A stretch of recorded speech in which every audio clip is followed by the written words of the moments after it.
महाराज मैया सुनीति कहने लगी है, तुम क्यों आए हो यहाँ पर? मेरे दरवाजे पर तो ना ही कुछ खाने को है और ना ही कुछ पीने को है। राजा कहने लगे, तुम पागल हो गई हो क्या? मुझे चंद्रमा बता रही हो? मैं चंद्रमा नहीं हूँ, तुम्हारा पति मुत्तान। मैं कैसे विश्वास कर लूं कि तुम मेरे पति हो? कहीं तुम बैरूपी होकर के मेरे दरवाजे पर आए? क्या पता तुमने सोचा हूँ मैं अकेली रहती हूँ यहाँ पर? बेचारे कहने लगी, हराना पागल मत बनो, ऐसी कोई रात में और फिर वो भी मेरी बहन तुम्हें यहाँ आने कैसे देगी? मेरी ये नहीं समझ में आ रहा है। इसका मतलब तुम झूठ बोल रहे हो। राजा कहने लगे, अगर तुम्हें नहीं भरोसा आ रहा है, नहीं भरोसा हो रहा तो हमसे कुछ पूछ लो। रानी ने विचार किया कि एक बात पूछ सकते हैं कि जिस कमरे में हम दो रहते थे उस कमरे का दरवाजा किस तरफ है? महाराज राजा ने सही उत्तर दिया। रानी ने दरवाजा को खोला और सारी रात वहीं पर व्यतीत करने के बाद में प्रमाण ये मिलता है कि रानी सुनीति ने उसी रात गर्भ धारण किया और उसके ठीक 3 दिन बाद रानी सुरची ने भी गर्भ धारण किया। इधर महाराज दोनों गर्भ अवस्था में है, दोनों ही गर्भ अवस्था में है।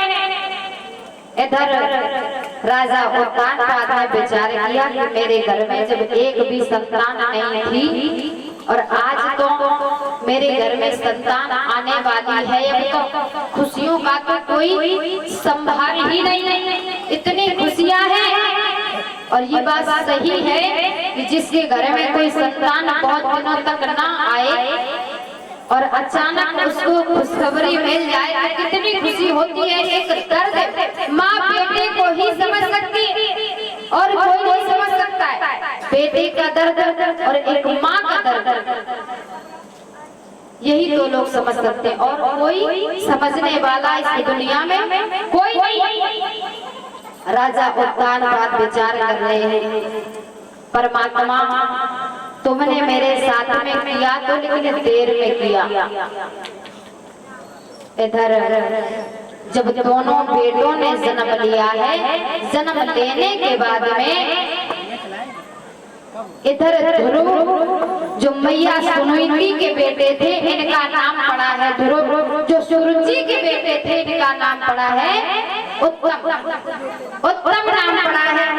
ये धीरे धीरे बड़े होने लगे, बड़े हो रहे हैं जैसे ही तो महाराज एक साथ खेलने लगे,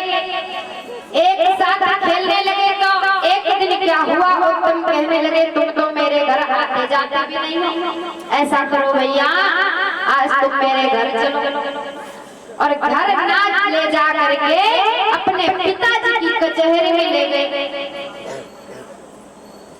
राजा उत्तान पाद ने विचार किया कि ये लड़का किसका है और उत्तम से पूछा, कहने लगे बेटा ये किसका बेटा है? कहने लगे वो जो बूढ़ी माँ इस नगर के बाहर रहते